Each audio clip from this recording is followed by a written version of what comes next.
స్తోత్రం. హల్లెలూయా. దేవుని నామమునకు మహిమ కలుగును గాక. స్తోత్రం చెప్దాం అందరూ. హల్లెలూయా. మంచిది. గత వారం మనము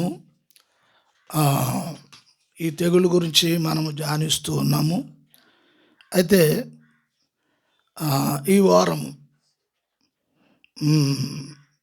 10-9 తెగుళ్ళ కోసం మనం ధ్యానిద్దాం. ఎందుచేతంటే గత వారంలో 9 ధ్యానించాము. దాంట్లో కొన్ని విషయాలు ఇంకా కొద్దిగా ఉన్నవి. అవి దీనితో కలుపుకుని 10వ అధ్యాయం కూడా మనం 10 తెగులు కూడా మనము ధ్యానిద్దాం. స్తోత్రం. చదవండి వాక్య భాగం. నిర్గమకాండము 10వ అధ్యాయము 21-23 వరకు చదువుదాం. అందుకు యెహోవా మోషేతో, ఆకాశము వైపు నీ చెయ్యి చాపుము, ఐగుప్తు దేశము మీద చీకటి, చేతికి తెలియనంత చిక్కని చీకటి కమ్మెనెను. మోషే ఆకాశము వైపు తన చెయ్యి ఎత్తినప్పుడు ఐగుప్తు దేశమంతయు 3 దినములు గాఢాంధకారమాయెను. 3 దినములు ఒకనినొకడు కనుగొనలేదు. ఎవడును తానున్న చోట నుండి లేవలేకపోయెను. అయినను ఇశ్రాయేలీలందరికీ వారి నివాసములలో వెలుగుండెను. Praise lord. హల్లెలూయా. చదివిన వాక్య భాగంలో దేవుడు ఇశ్రాయేలును వారి అందలి ఉన్న ప్రేమ, దేవుడు వారి అందలున్న ప్రేమను మనం గుర్తించాలి. అయితే 3 దినాలు కటిక చీకటి ఆ ఐగుప్తు ప్రాంతం అంతా కూడా వ్యాపించింది. ఒకరినొకరు గుర్తుపట్టలేని స్థితిలో అక్కడ పరిస్థితులు ఉన్నవి. అయితే ఇశ్రాయేలుకు మాత్రము వెలుగు ఉన్నది. స్తోత్రం. హల్లెలూయా. అయితే దేవుడు ఇట్లాగా పగలే 3 దినాలు చీకటిగా చేయటానికి గల కారణం గమనించాలి. ఇక్కడ ఎందుకు చీకటి కలుగు చేశాడు అని అంటే, ఐగుప్తీయులు వారు సూర్య బింబాన్ని చేసుకుని, ప్రతిమను చేసుకుని దాన్ని పూజించేవారు. దేవునిగా దాన్ని పూజించేవారు. అంతేకాకుండా దానికి సంబంధించి, ఆ పేరుకు సంబంధించి తమ పిల్లలకు ఆ పేర్లు పెట్టేవారు. విన్నారా? పూజించటమే కాక, ఆరాధించటమే కాక, ఆ పేర్లు తమ పిల్లలకు పెట్టుకుని, ఆ పేర్లు బట్టి ఆ పిల్లలను ఆ సూర్యదేవునికి ప్రతిష్ఠ చేసేవారు. అర్థమవుతుందా?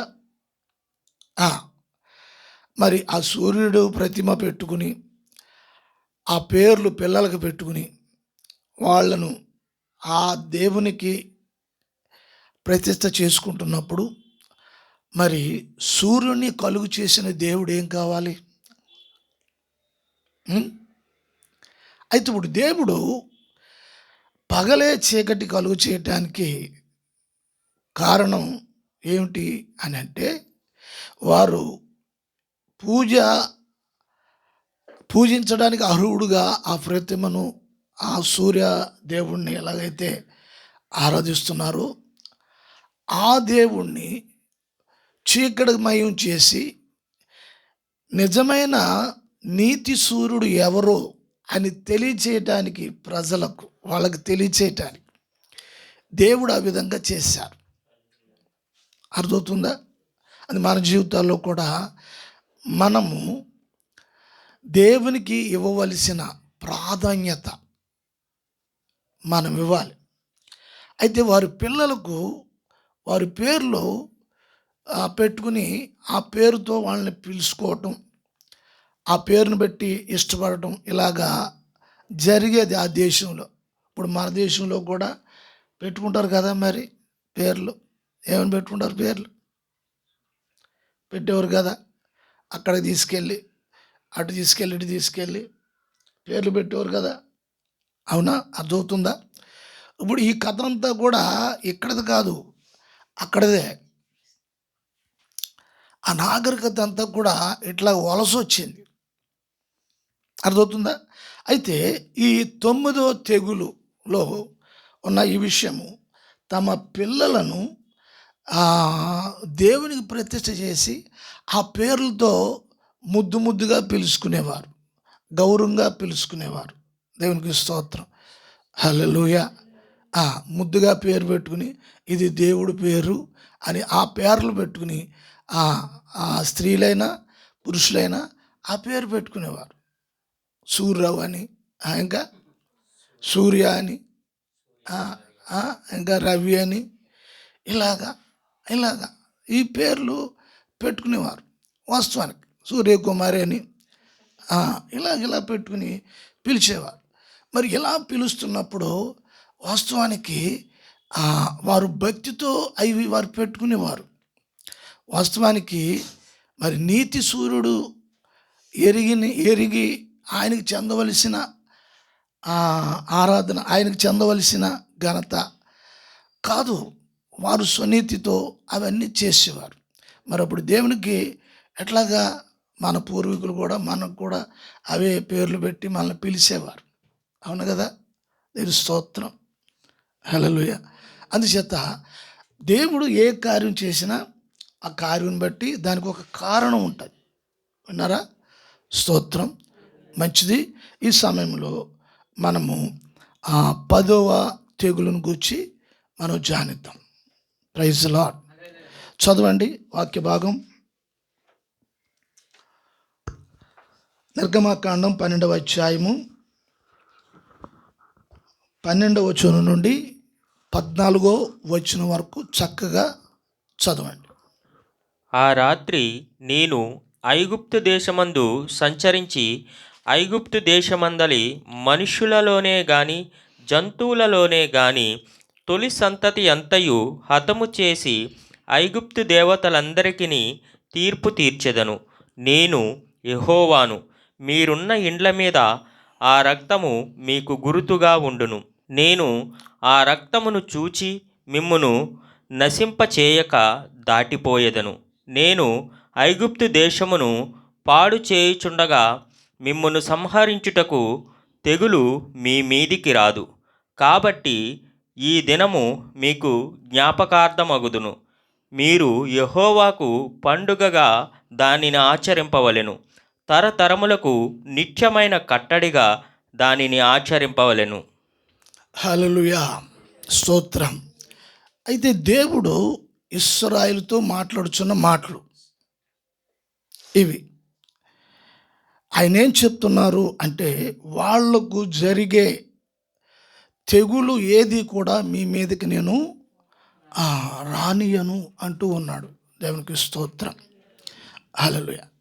ఇక్కడ గమనించాలి, ఇక్కడ ఒక విషయము. దేవుడు ఎందుకు వాళ్ళ మీదకి ఈ తెగుళ్ళు రాకుండా ఎందుకు వారిని కాపాడాడు? ఇశ్రాయేల్ని నీతిమంతులనా, లేదా గొప్ప ప్రార్థనా పరులనా, లేదా యథార్థవంతులైనా? ఎందుకు కాపాడుతున్నాడు?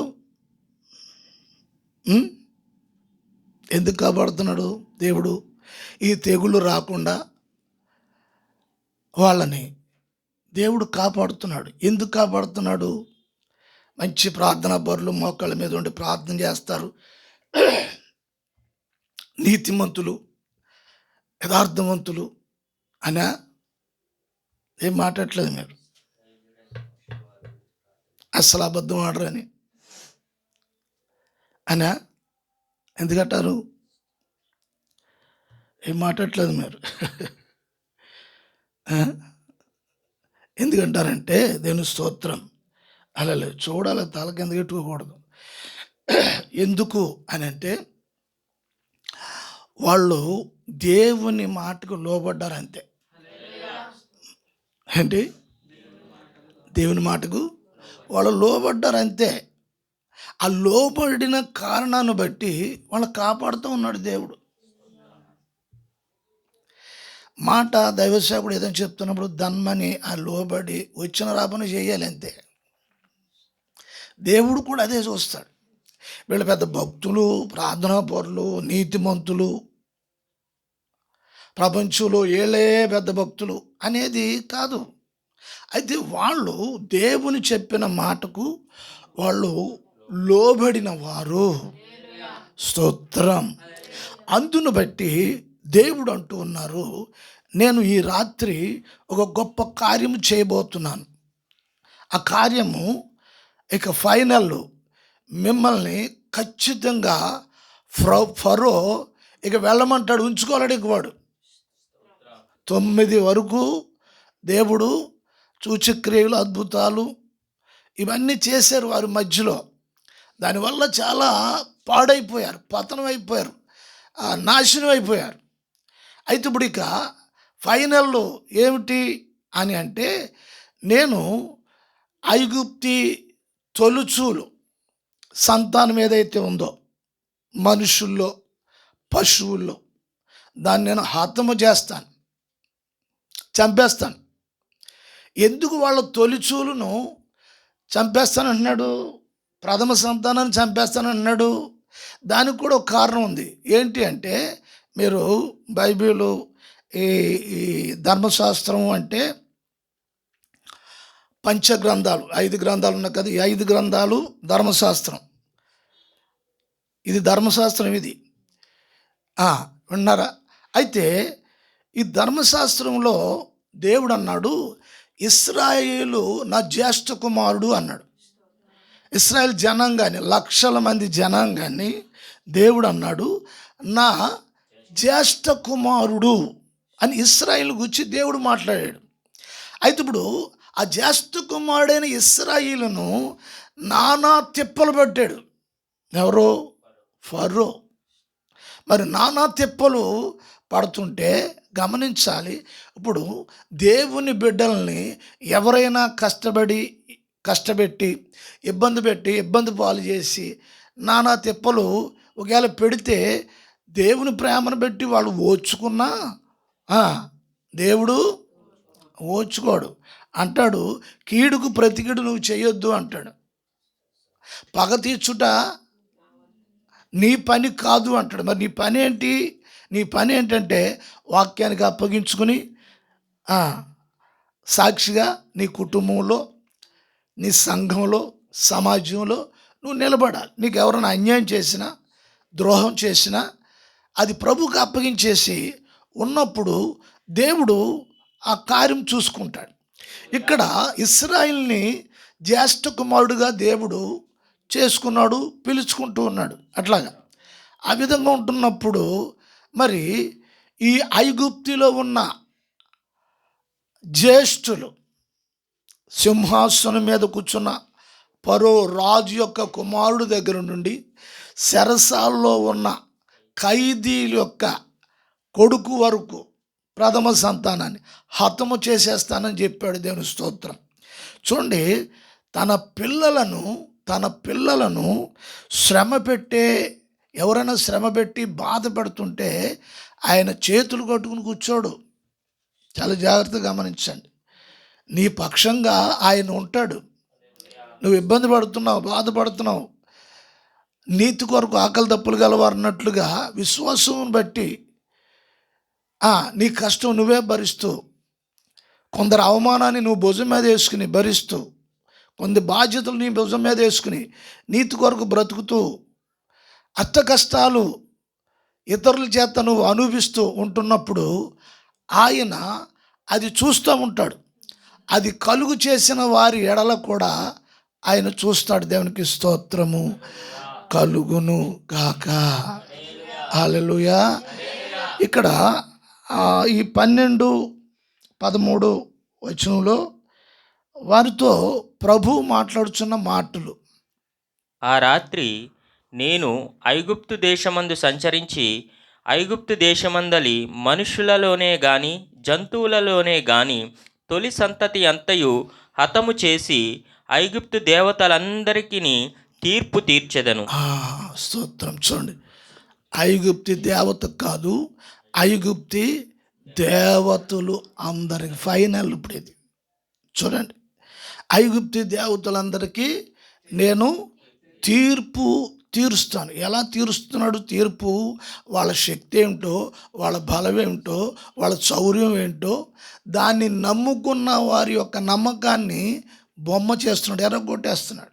కొంతమంది ధనాన్ని చూడండి, కొంతమంది బంగారు షాప్ వాళ్ళు ఉంటారు, వడ్డీ వ్యాపారం చేసే వాళ్ళు ఉంటారు. ఉదయకాలం లేచి ఆ షాప్ తెరవగానే ఆ డబ్బులు బంగారం ఉన్న పెట్టి దండం పెట్టి పూజ చేస్తారు. ఆ దీపావళి వచ్చినప్పుడు ఏం చేస్తారంటే కొంతమంది మారు వెలుసు ఆ బంగారం డబ్బంతా బయట తీసి బయట పెట్టి ఆ రోజు చాలా ఘనంగా ఆ బంగారానికి వెండికి ఆ నోట్ల కట్టలకి వాళ్ళు పూజ చేస్తారు. చూడండి, చేసి చాలా ఘనంగా చేస్తారు. చాలామంది భోజనాలు పెడతారు, కొంతమందికి డబ్బులు పంచుతారు, ఇదంతా చేస్తారు. అయితే ఇప్పుడు ఇలాగ చేయటం వలన అంటే దేవుని స్థానంలో ఆ వస్తువులను పెట్టి చేస్తున్నప్పుడు దేవుడు ఐగుప్తులో ఇలాగా చేస్తున్న వారందరి విషయంలో దేవతలుగా దేవుళ్ళుగా చేసుకుని వాళ్ళు ఐగుప్తి రాజు కానివ్వండి, అధికారులు కానివ్వండి, ప్రజలు కానివ్వండి, ఎవరైనా అందరూ కూడా వారు ఆ మార్గంలోనే అదే విధంగా వారు చేస్తున్న సమయంలో ఆ 10 మంది పేర్లు కలిగిన దేవతలకు సర్వశక్తుడైన దేవుడు తీర్పు తీర్చుచున్నాడు. స్తోత్రం. అది ఇప్పుడు మీరు చూస్తారని చెప్తున్నాడు. విన్నారా? ప్రజలతో మాట్లాడుతున్నాడు. ఆయన చేసేది ఏదైతే ఉందో ఆయన ముందుగానే తన ప్రజలతో మాట్లాడతాడు. విన్నారా? అందుకే మరి సంఘంలో కొంచెం పరిశుద్ధాత్మ అనుభవం ఉన్నవారు వాక్యం ధ్యానిస్తూ ప్రభు రాకడ కొరకు ఒక నిరీక్షణతో ఆయన రాకడకు ఆకర్షించి ఎప్పుడైతే ఎదురు చూస్తూ ఈ లోకం శాశ్వతం కాదు, మన నిత్యత్వమే మనకు శాశ్వతం అని సంఘంలో కొంతమంది ప్రతిష్ట చేసుకున్న వాళ్ళు దేవుని బిడ్డలు ఉంటారు, కొంతమంది ప్రార్థన పరులు ఉంటారు. ప్రభు కొరకు లోకాన్ని ఛేదించి లోకంలో ఉన్న సర్వసుఖాలను త్యాగం చేసి అట్లాగనే ఆశలను త్యాగం చేసి ప్రభుకు అప్పగించు. చాలామంది యవనస్తుల బిడ్డలు 19-20 సంవత్సరాలు ఉన్న బిడ్డలు ప్రభుకు సమర్పించుకుని వారి యవ్వన ప్రాయం అంతా కూడా వారి మనస్సు, వారి ఆలోచన, వారి జీవితం, వారి తలంపులు అవన్నీ కూడా ప్రభుకి అర్పించుకుని ఒక ప్రతిష్టతో జీవించేవారు ఉంటారు. దేవుని స్తోత్రం. అయితే గమనించాలి, అటువంటి వారితో దేవుడు తప్పగా మాట్లాడుతూ ఉంటాడు. విన్నారా? దేవుడు మాట్లాడుతూ ఉంటాడు. కొన్నిసార్లు అటు ఇటు అయిపోతున్నప్పుడు కూడా దేవుడు వాక్యం ద్వారా మాట్లాడతాడు, దర్శనం ద్వారా మాట్లాడతాడు. దేవునికి స్తోత్రం. హల్లెలూయా. అది గుర్తించే అనుభవంలో కూడా ప్రభువు నడిపిస్తాడు. ఇశ్రాయేలుతో చెప్తున్నాడు, మీరు ప్రతి ఇంటికి ఒక్కొక్క మగ గొర్రె పిల్లను తీసుకోవాలి. ప్రతి ఇంటికి ఒక గొర్రె పిల్లను తీసుకుని దాన్ని వధించి దాని రక్తము ఒక పాత్రలో బట్టి ఆ గడప అంటే ఈ తలుపుల మీద, ఆ ద్వారబంధకాల మీద ఆ రక్తాన్ని చిలికించాలి. దేవుని స్తోత్రం. హల్లెలూయా. ఏం చేద్దంటే ఆ రాత్రి మామూలు రాత్రి కాదు. ఇజ్రాయేలు లక్షల మంది ప్రజలు 400 ఇంచుమించు 30 సంవత్సరాలు అక్కడ బానిసలుగా ఉన్నారు. ఈ 430 సంవత్సరాలు 430 సంవత్సరాలు ఎన్నో రాత్రుళ్ళు ఇశ్రాయేల్ చూశారు. అయితే అటువంటి రాత్రి కాదు ఈ రాత్రి. గొప్ప విడుదల కలిగించే రాత్రి ఇది.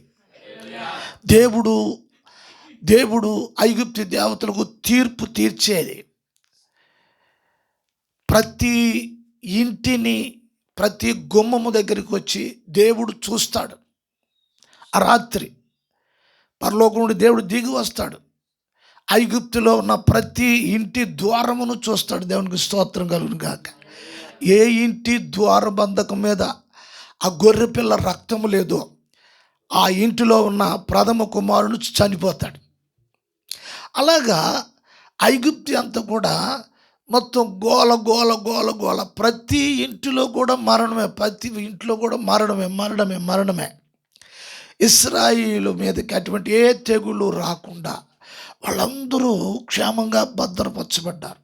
దీనికి కారణము లోబడి ఉండటం, మాటకు లోబడి ఉండటం వల్ల. దేవునికి స్తోత్రము కలుగును గాక. దేవునికి స్తోత్రం. సరే, చదవండి, 12వ వచనం చదవండి. ఆ రాత్రి నేను ఐగుప్తు దేశమందు సంచరించి ఐగుప్తు దేశమందలి మనుషులలోనే గాని జంతువులలోనే గాని తొలి సంతతియు హతము చేసి ఐగుప్తు దేవతలందరికీ తీర్పు తీర్చెదను. నేను యెహోవాను. మీరున్న ఇండ్ల మీద ఆ రక్తము మీకు గురుతుగా ఉండును.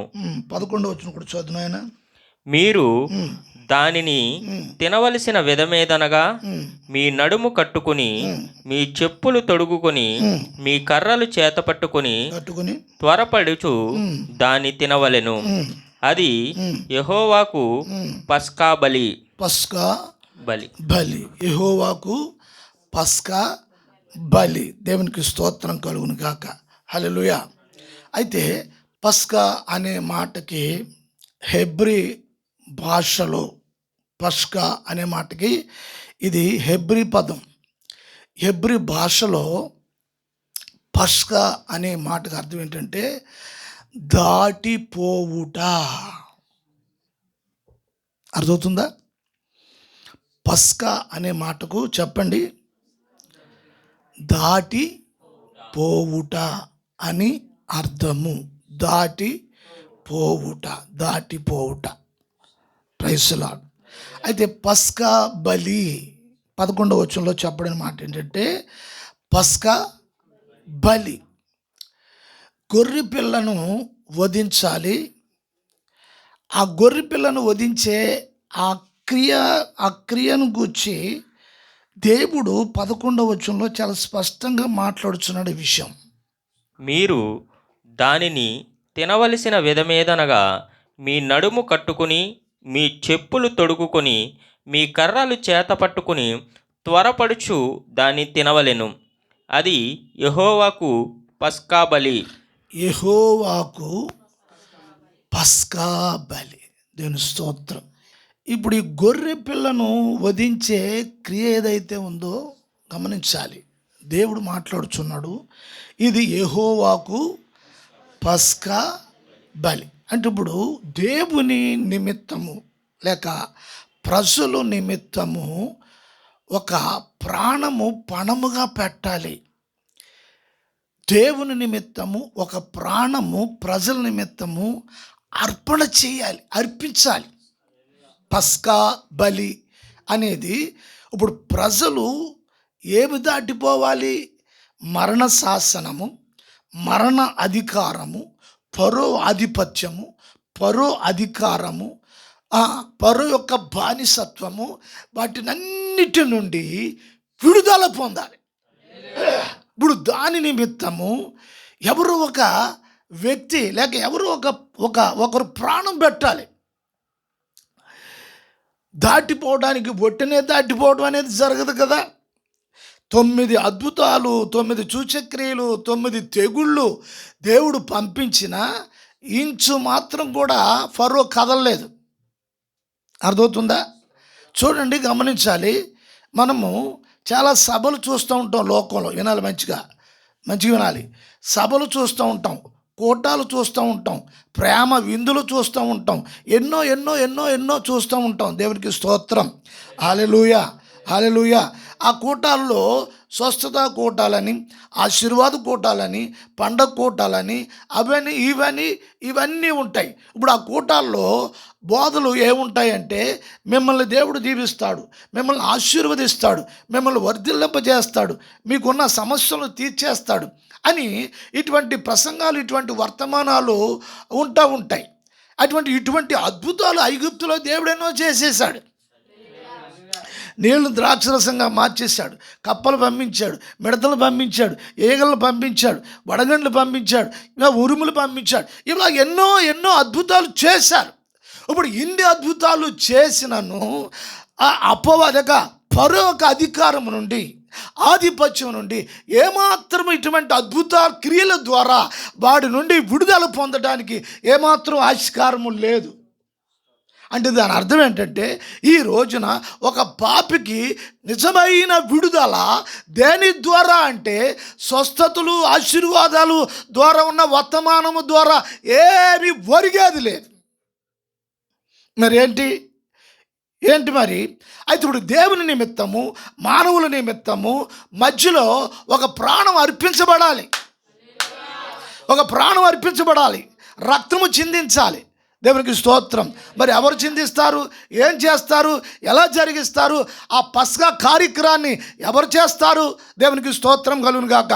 దాని తిను విధము వేదనగా అని చెప్తున్నారు. మీరు ఏం చేయాలంటే, మీ కర్ర చేతితో పట్టుకోవాలి, మీ చెప్పులు తొడుక్కోవాలి, తర్వాత మీ నడుమును కట్టుకోవాలి.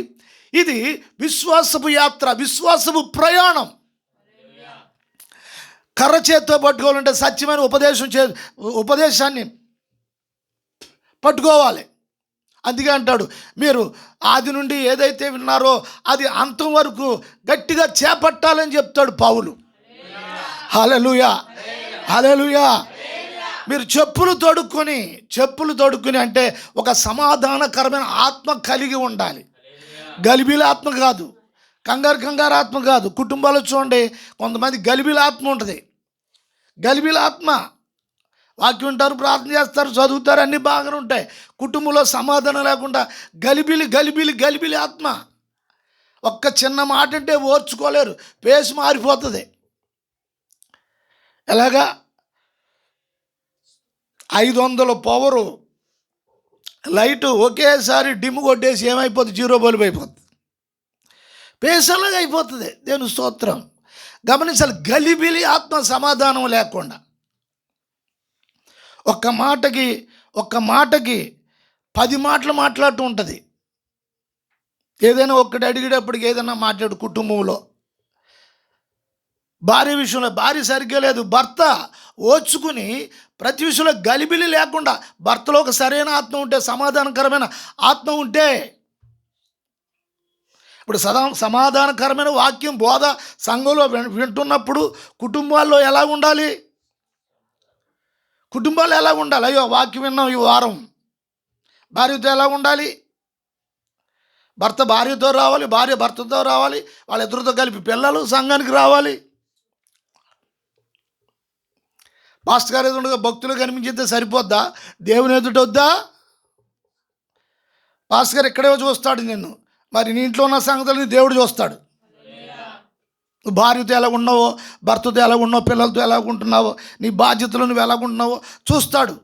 సమాధానకరమైన అంటే ఈ చెప్పులు తొడుక్కోవటం అనేది దాని అంతరార్థం ఏమిటి అంటే, నువ్వు ఒక సమాధానం ఆత్మ కలిగి ఉండాలి. నీ కుటుంబంలో, సంఘంలో సమాధాన ఆత్మ కలిగి ఉండాలి. దేవునికి స్తోత్రం కలుగును గాక. ఒక మంచి ప్రవర్తన కలిగి ఉండాలి. అంతేకాకుండా నువ్వు సువార్త ప్రకటించేవాడిగా ఉండాలి, సువార్త ప్రకటించే దానిగా ఉండాలి.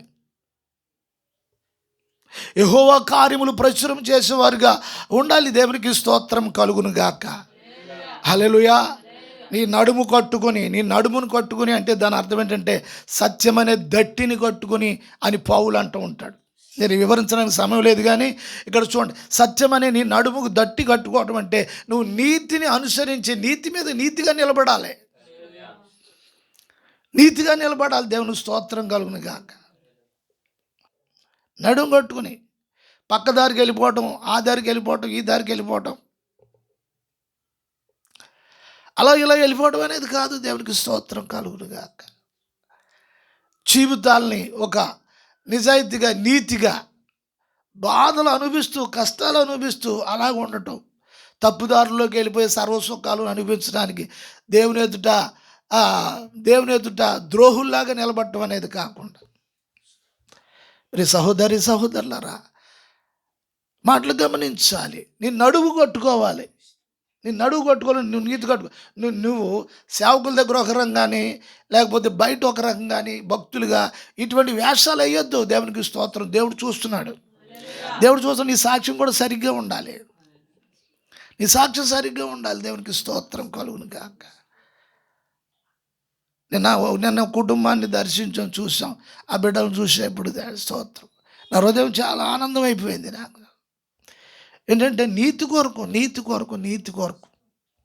తుచ్చమైన ఈ కొద్ది జీవితం, సుఖాలు అనే కాకుండా కష్టాల్లో కూడా, మనం వాక్యం వింటున్న కష్టాల్లో కూడా ప్రభు మనల్ని ఆదరిస్తాడు. దేవునికి స్తోత్రం కలుగును గాక. నీవు నడుము కట్టుకోవాలి, నీ చేతి కర్ర పట్టుకోవాలి, అట్లాగా నీ చెప్పులు తొడుక్కోవాలి. నువ్వు ఎలా తినాలట? త్వరపడుతూ. దేవునికి స్తోత్రం. దేవుని విశ్వాసులు నువ్వు ఎట్లా ఉండాలంటే, పరిశుద్ధాత్మ యొక్క ఆశతో, ఆ తీవ్రతతో ఉండాలి. త్వరపడటం, తెలుగులో ఇక్కడ త్వరపడటం అని మాట ఉపయోగించాడు, కానీ ఆశతో ఉండాలి, అత్యాశతో. పేతురు చెరసాల్లో వేసేస్తే సంఘం అంతా కూడా అత్యాశతో ప్రార్థన చేసిందంట. ఏ ఆశ? ఆశతో కాదు, అత్యాశ. అంటే ఆశగానే డబుల్ మాట. కొంతమంది అంటారు, వీడికి దురాశ అండి బాబు, ఎంత ఉన్నా సరిపోదు.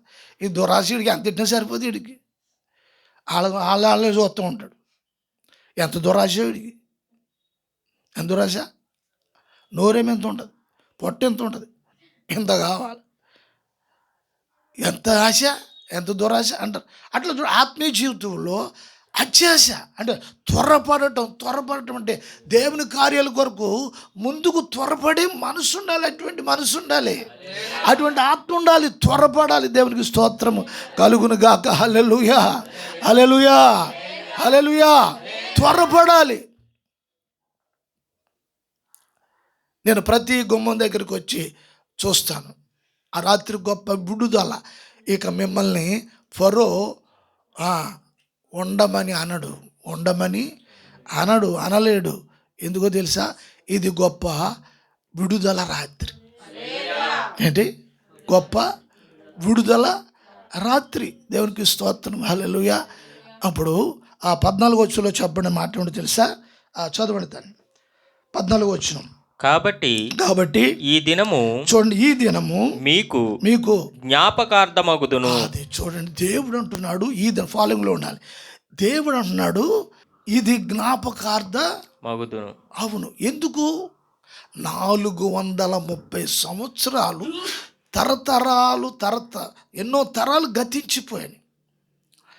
అసలు ఐగుప్తుకు వెళ్ళిన 70 మంది వాళ్ళు చచ్చిపోయారు, వాళ్ళ పిల్లలు చచ్చిపోయారు. ఇట్లా తరతరాలు. కానీ ఆ నిబంధన ఏదైతే ఉందో, దేవుడిచ్చిన నిబంధన, దాన్ని అనుసరించుకుంటూ వచ్చారు వాళ్ళు. విన్నారా?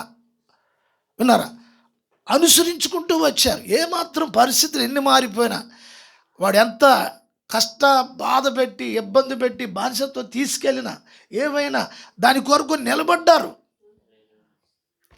అయితే ఇప్పుడు ఇటువంటి రాత్రి ఒకటి వస్తుంది అనే సంగతి వారు నమ్మారు. ఆ రాత్రి గొప్ప విడుదల కార్యం జరుగుతుంది అని నీ జీవితంలో విశ్వసిస్తే, నీకున్న ఇబ్బందులు, ఆటంకాలు, పరిస్థితులు, శోధనలు విడుదల పొందే ఒక్క క్షణంలో, అది రోగమైనా ఇంకొకటైనా ఒక్క రోజులో, ఒక్క క్షణంలో దేవుడు తీసేయగలడు. దేవునికి స్తోత్రం కలుగును గాక. అట్లా విశ్వాసంతో వచ్చిన వాళ్ళు ఎదుట దేవుడు కార్యం చేశాడు. Praise the lord. నిత్యమైన ఇది కట్టడా, ఇది జ్ఞాపకం. ఈ దినము మీరు జ్ఞాపకం చేసుకోవాలి. ఇశ్రాయేలందరూ కూడా ఈ కట్టడ, ఇది నిత్య కట్టడ అని చెప్తున్నారు. ఇది నిత్య కట్టడ. దేవునికి స్తోత్రం. మీరు యెహోవాకు పండుగగా దాన్ని ఆచరించవలెను. ఎలాగంటే ఇది దేవునికి స్తోత్రం కలుగును గాక. ఇశ్రాయేలుకి ఇప్పుడు ఇది పెద్ద పండుగ. ఇప్పుడు ఎందుకు పండుగ చేయాలి? ఎందుకు చేయాలంటే వాళ్ళు ఒక దుష్ట శక్తి ఫరో అపవాది నుండి విడుదల పొందిన రోజు. అది గొప్ప హ్యాపీ డేస్గా చేసుకోవాలి వాళ్ళు. పండుగ అంటే ఇప్పుడు చూడండి, మన క్రిస్మస్లు అన్నీ మన పండుగలు ఉన్నాయి కనుక క్రైస్తవులకి అని దాని అర్థం కాదు పండుగ అని బైబిల్లో ఉంది కదా. పండుగ అని బైబిల్లో ఉంది కదా. మొన్న ఒక ఆయన అన్నాడు, నేను వాక్యం చెప్తున్నా సమయంలో, ఏమంటే మీరు ఆభరణాల గురించి చెప్తున్నారు, ఆభరణాలు మరి రేపగా ఆభరణాలు పెట్టుకోలేదా అని అంటున్నాడు ఆయన. ఎందుకంటే బైబిల్లో అవునని ఇశ్రాయేలు తిరిగి వస్తున్నప్పుడు దేవుడు చెప్పాడు కదా, వాళ్ళ దగ్గర బంగారమే లాక్కుని తీసుకురమ్మని. ఒక్కొక్కరికి ఒక్కో రకంగా అంటే వాళ్ళ ఇష్టం బట్టి వాక్యాన్ని మలిచేసుకుంటారు. ఏం చేస్తారు? అలిగి ముగ్గడేస్తారన్నమాట. ఇప్పుడు నేను ఎందుకు కింగ్ జేమ్స్ అది ఇది కూడా ఎందుకు తోడుకుంటున్నాను తెలుసా? ఆ కరెక్ట్ అయిన పడాలి. ఇప్పుడు నేను తెలుగు ఏదో చదివేసి మామూలుగా ఇష్ అంటే కుదరదు అక్కడ. దేవుని స్తోత్రం, హల్లెలూయా. మరి రెబెకాకు ఎవరిచ్చారు? ఏంటి అంత జడుతూ చెప్తున్నావు ఏంటి అని వాళ్ళు ఏమైనా అడుగుతారని తెమ్మని మళ్ళీని. రెబెకాకు ఎలియాజరు తెచ్చిచ్చారు. అవును, కరెక్టే, ఎలియాజరు రెబెకాకు తెచ్చిచ్చారయ్యా. మరి నీకు కూడా ఎలియాజరు తెచ్చిస్తే పెట్టుకో. మరి నువ్వు షాపులోకి వెళ్ళి కొనుక్కుంటున్నావు కదా. అదేంటి అలా మాడుతున్నారు ఏంటి అన్నాడు. అదేంటి ఇట్లా వాక్యం కొన్ని విషయాలు ఇలాగ ఉంటాయన్నమాట. దేవుని స్తోత్రం కలుగును గాక. ఆయన ఏమంటున్నాడు అక్కడ? ఇది నిత్య కట్టడ. మీరు పండుగ ఆచరించాలంటే దాని అర్థం ఏంటంటే, ఇప్పుడు చూడండి, ఇప్పుడు 14 సంవత్సరాలు జైలు నుండి విడుదల పొందిన ఒక వ్యక్తి కుటుంబంకి వచ్చినప్పుడు ఆ ఇంట్లో ఎలా ఉంటుంది? ఆనందంగా ఉంటారు. ఒక పండగ వాతావరణంలా ఉంటుంది. అంటే మాట వాడేది ఏంటంటే పండగలాగా దాన్ని సెలబ్రేట్ చేసుకుంటారు. వాస్తవానికి నిజం ఏంటంటే అది సంతోషించే సమయం. అర్థమైందా? ఇక్కడ వాళ్ళు 430 సంవత్సరాల తర్వాత బయటికి ఇక అనుమతి దేవుడిచ్చేశాడు. అర్థమైందా? మీరు ఇక ఫరో ఆధిపత్యం బయటకు వచ్చేస్తారు. మీరు ఇది నిత్య కట్టడగా మీకు ఉండాలి సుమా. గొర్రెపిల్ల రక్తము ద్వారా ఆ రాత్రి మీరు ఈ పని చేయాలి. దేవునికి స్తోత్రం కలుగును గాక. అయితే ఇప్పుడు ఇశ్రాయేలు వాళ్ళందరూ కూడా ఆ రాత్రి గొర్రెపిల్లను వధించి దాన్ని నిప్పుల మీద కాల్చి చేదు కూరలతో తినాలి అని చెప్పి, అట్లాగేంటి కర్ర పట్టుకుని మీ చేతితో కర్ర పట్టుకోవాలి, తర్వాత చెప్పులు తొడుక్కోవాలి, తర్వాత నడుము కొట్టుకోవాలి. ఇటువంటి కొన్ని ఆజ్ఞలు ఉన్నాయి, ఈ విషయాలన్నీ కూడా. అయితే ఇప్పుడు కొత్త నిబంధనకు వచ్చేసేటప్పటికి యేసుక్రీస్తు ఆయన ఈ లోకానికి వచ్చి సిలువలో ప్రాణం పెట్టేసి ఒక నిబంధన చేసేశారు. అయితే ఇప్పుడు ఇశ్రాయేలు ఏమో ఆ రాత్రి గొర్రెపిల్ల మాంసము తినడానికి నిత్యమైన కట్టడగా దేవుడు నిర్ణయించాడు. అయితే ఇప్పుడు వాక్యులు కూడా మనం చూద్దాం. 1 కొరింథీ పత్రిక 5వ అధ్యాయము 7వ వచనం. మీరు పులిపిండి లేనివారు గనుక, మీరు పులిపిండి లేనివారు గనుక క్రొత్త ముద్ద అవుటకై ఆ పాతదైన పులిపిండిని తీసి పారవేయుడి.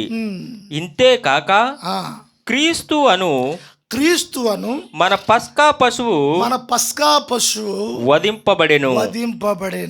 చూడండి ఇప్పుడు పౌలు ఏమన్నారో తెలుసా? ఇప్పుడు కొత్త నిబంధన సంఘానికి దేవునికి స్తోత్రం.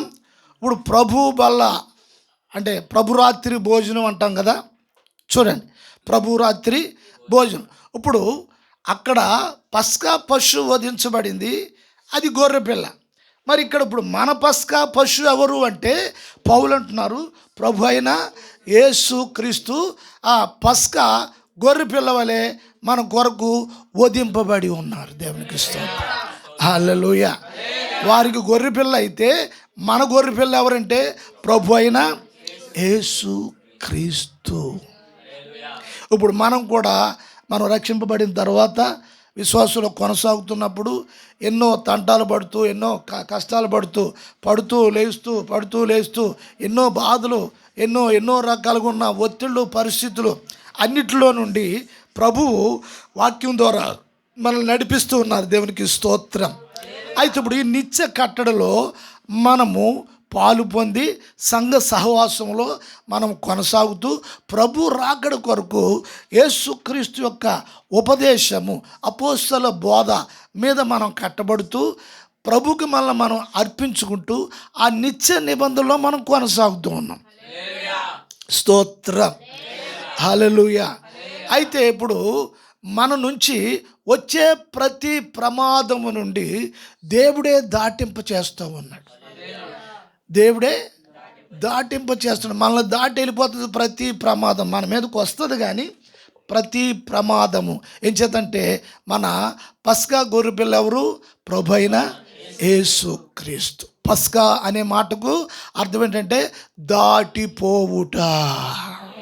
ప్రతి ప్రమాదము నీ కుటుంబం నుండి దాటి వెళ్ళిపోతుంది, నిన్ను తాకదు. అది నీ కుమారుని కానీ, నీ కుమార్తెని కానీ, నీ భర్తను కానీ, నీ భార్యను కానీ ప్రమాదం వస్తుంది, కానీ అది దాటి వెళ్ళిపోద్ది. కారణం ఏంటంటే నీ కొరకు పస్కా బలిగా ప్రభువు మన కొరకు వధింపబడ్డాడు.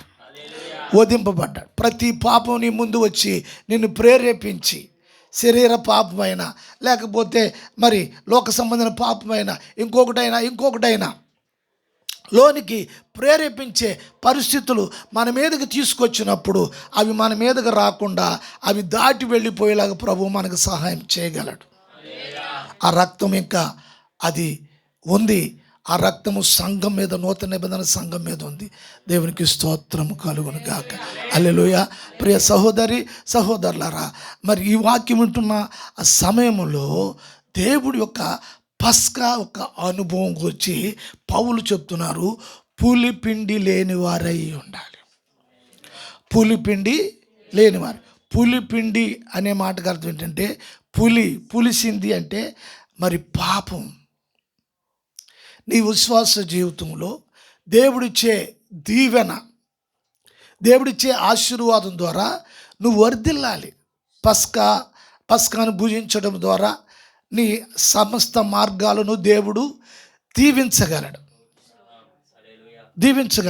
నువ్వేదో అడ్డదారుల్లో నువ్వు ఏదో ఎదగాలని, అడ్డదారులో ఏదో గొప్పవాళ్ళు అయిపోవాలని అడ్డదారిలోకి పోకూడదు. దేవునికి స్తోత్రము కలుగును గాక. సాతాను ఏముంటుందో తెలుసా? నువ్వు ప్రార్థన చేసుకో, భక్తి చేసుకో, వాక్యం చదువు, ఇవన్నీ చేయి. అయితే ఇప్పుడు నీకు ఎన్ని బోళ్ళు ఉన్నాయి కదా, ఇవన్నీ కావాలి. అందుచేత ఏంటంటే నీకు ధనం కావాలి, నీకు ఐశ్వర్యం కావాలి, ఇవన్నీ కావాలి. ఇవన్నీ సంపాదించుకోవడం ఏం తప్పు లేదు. నిజంగా కష్టపడి సంపాదించుకోవడం తప్పేం లేదు. అయితే ఇప్పుడు అడ్డదారుల్లోకి వెళ్ళిపోయి మోసం చేసి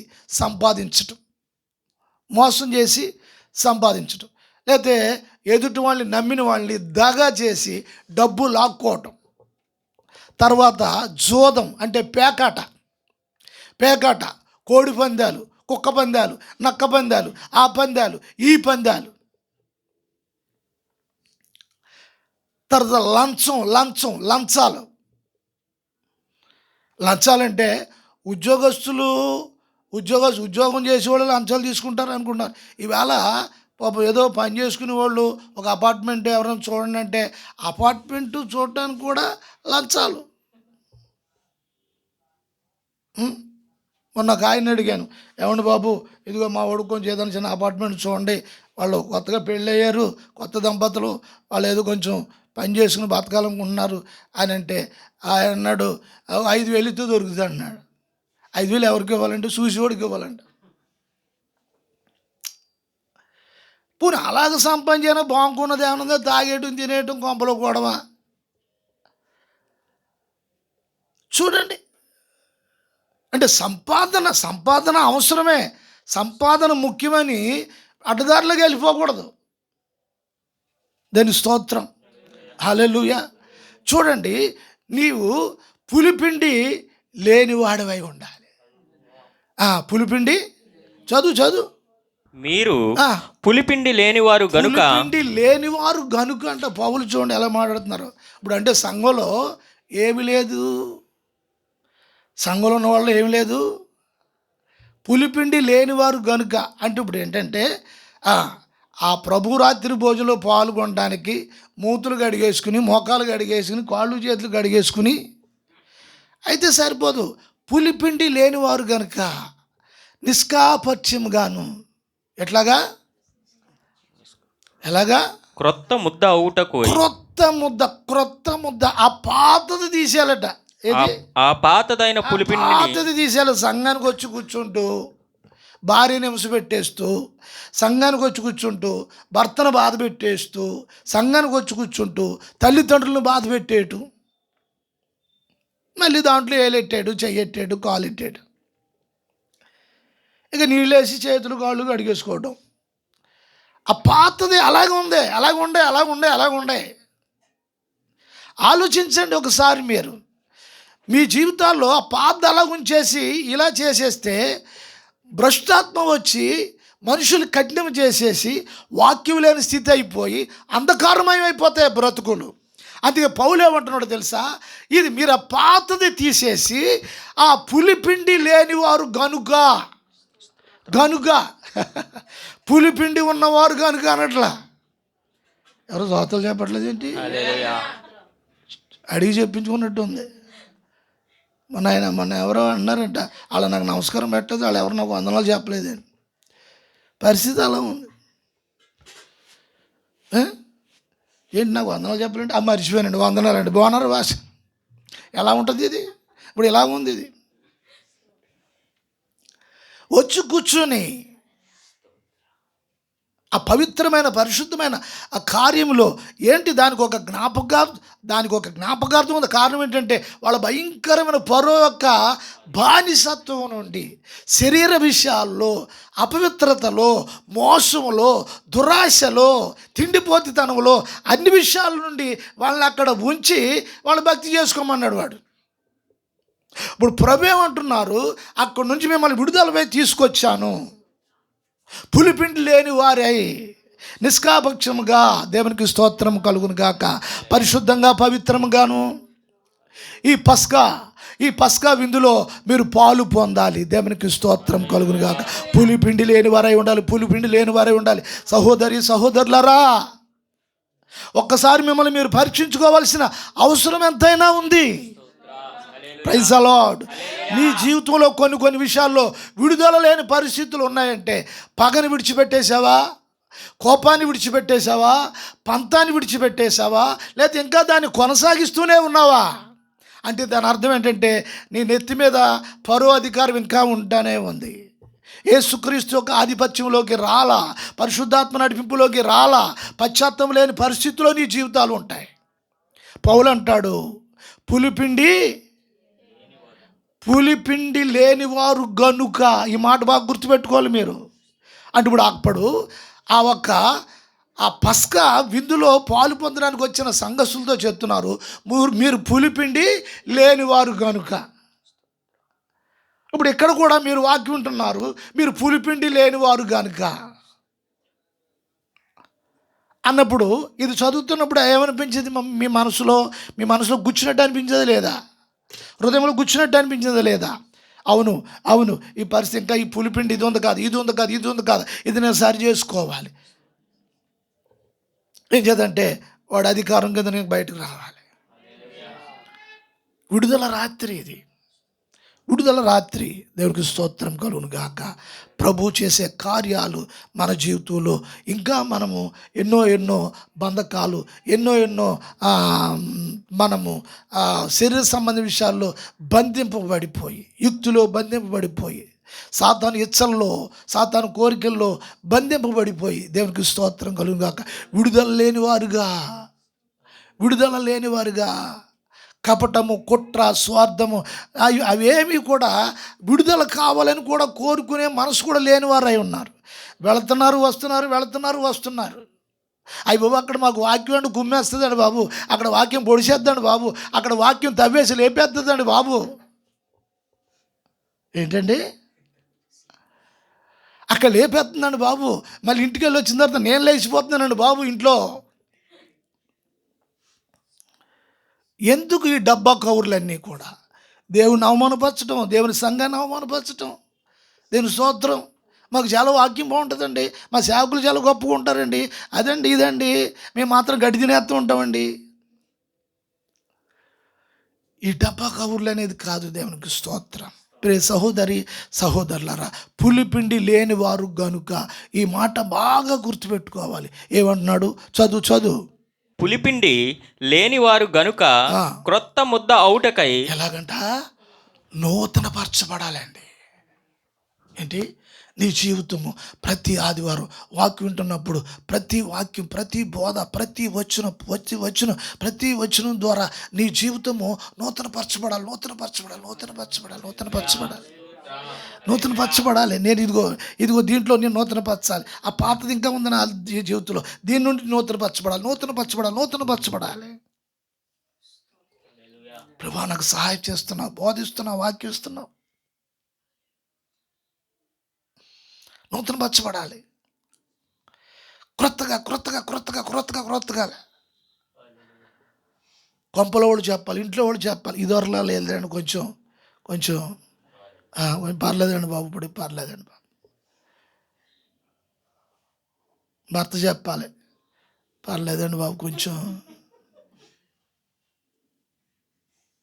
ఊపి తగ్గిందండి. కొంచెం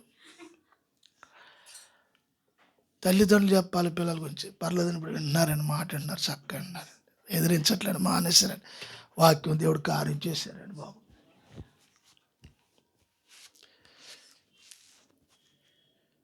ఆడపిల్లలు చక్కగా ప్రార్థన చేసుకుంటున్నారండి, చక్కగా ప్రార్థన చేసుకుంటారు. యవనస్తుల జీవితాలు బయట ఎలా ఉన్నాయి? పక్కపాకలు.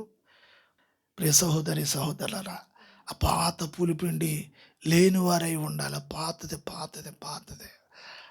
మనం క్రొత్తగా ప్రతి వారం ప్రతి వాక్యం వింటున్నప్పుడల్లా మనకున్నదే ఆ మస్ట్ అంతా కూడా కడగబడి నూతన పరచబడాలి. దేవుని స్తోత్రం. క్రొత్తదైనట్లు పులిపిండి లేనివారు గనుక క్రొత్త ముద్ద అవుటకై. ఏంటంట? క్రొత్త ముద్ద అవుటకై. అయిపోయారంటలేదు. మీరు పరిపూర్ణులు అయిపోయారు, పరిశుద్ధులు అయిపోయారు. ఏ వృద్ధులు అయిపోయారు? మీరు పరిశుద్ధులు అయిపోయారు అనట్లేదు, మీరు పరిపూర్ణులు అయిపోయారు అనట్లేదు. అవుటకై. అర్థమవుతుంది అన్నమాట, గుర్తించాలి. అవుటకై అంటే ఇంకా కాలేదు. అక్కడ దేవుని ఆత్మ ఎలా మాట్లాడుతుందో చూడండి సంఘంతో. అవుటకై. ఇప్పుడు ఎలా ఉండాలి తెలుసా? ఇప్పుడు ప్రతి ఒక్క వ్యక్తిలో ఎలా ఉండాలి తెలుసా? దేవుని స్తోత్రంలో చూడాలి. ఎలా ఉండాలి తెలుసా?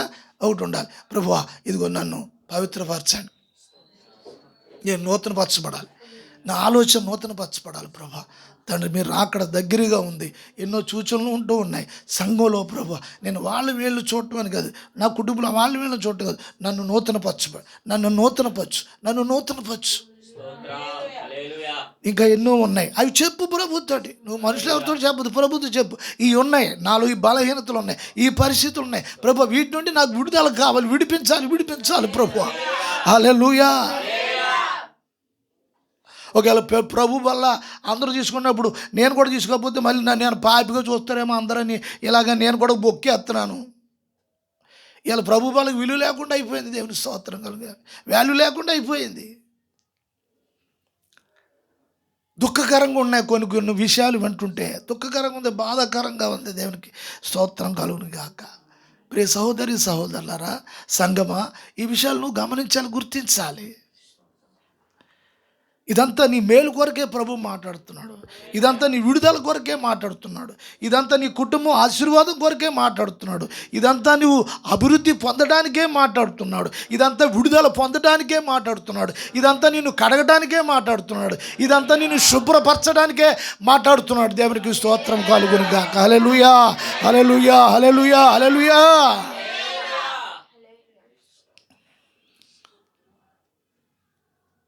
దేవుని ఉద్దేశం ఏమిటంటే ఆయన పరిశుద్ధుడు, ఆయన పరిశుద్ధుడు. మీరు కూడా పరిశుద్ధులుగా ఉండాలి. దేవునికి స్తోత్రం.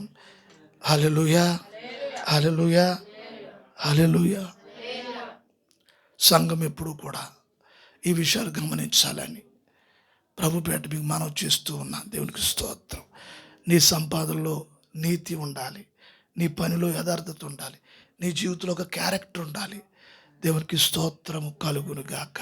హల్లెలూయా. ఆ సంపాదనలో ఉండి కూడా దేవునికి ఇచ్చేది కూడా అది యథార్థమైన అర్పణ తీసుకొచ్చి ప్రభు సంఘానికి తీసుకురావాలి. యథార్థమైన అర్పణ. ఆ అర్పణ ద్వారా దేవుడు అంచులంచులుగా నిన్ను దీవిస్తూ ఉంటాడు. నీ కష్టం కొంచెమే, దాన్ని దీవిస్తాడు. నీ కష్టం కొంచెమే, నీ బిడ్డను దీవిస్తాడు. నీ కష్టం కొంచెమే, నేను వర్ధిల్లపు చేస్తాడు. నీ కష్టం కొంచెమే, నీ ద్వారా అనేకులను ప్రభు వైపుకి నడిపించడానికి ప్రభు సహాయం చేస్తాడు. నిన్ను ఒక సాధనంగా చేస్తాడు, చెప్తాడు దేవుడు. ఇదంతా నువ్వు ఆత్మలో ఇదంతా గుర్తించే వ్యక్తిగా, ఆత్మలో ఇది ప్రత్యక్షపరిచే వ్యక్తిగా, ఆత్మలో ఈ విషయాలని గ్రహించే వ్యక్తిగా నువ్వు మారుతావు. దేవునికి స్తోత్రం కలుగు. హల్లెలూయా. ప్రియ సహోదరి సహోదరులారా, మరి ఈ 10వ తెగులు ద్వారా కొన్ని విషయాలు మనము నేర్చుకున్నాం. దేవునికి స్తోత్రం. నిజంగా సంఘము వృద్ధి చెందాలి, అభివృద్ధి చెందాలి అంటే పులిపిండి లేని వారై ఉండాలి, నిష్కాపక్షంగా ఉండాలి, దుర్మార్గత విడిచిపెట్టాలి, దుష్టత్వం విడిచిపెట్టాలి. దేవునికి స్తోత్రం. అందరూ ఒక సమాధానకరమైన ఆత్మకల వారై దేవుని ప్రేమ కలిగి ఉండాలి, క్షమాగుణము కలిగి ఉండాలి, క్షమాగుణం కలిగి ఉండాలి, ప్రేమ కలిగి ఉండాలి. దేవుని స్తోత్రం.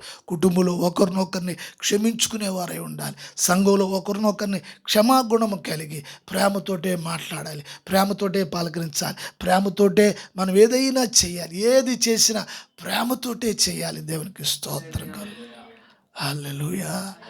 ఏది చేసినా, దేవుని సంఘంలో చేసినా, బయట ఏదైనా చేసినా అది ప్రేమతోటే చేయాలి. హల్లెలూయా. ఆ విధంగా ప్రభువు సంఘాన్ని ఒక ప్రేమ కలిగిన వాతావరణంలో, ఆయన ప్రేమ ఆ ప్రవాహంలో సంఘాన్ని నడిపించాలని ఆ విధంగా ప్రభు సహాయం చేసినట్లు మనమందరము ప్రార్థన చేద్దాం.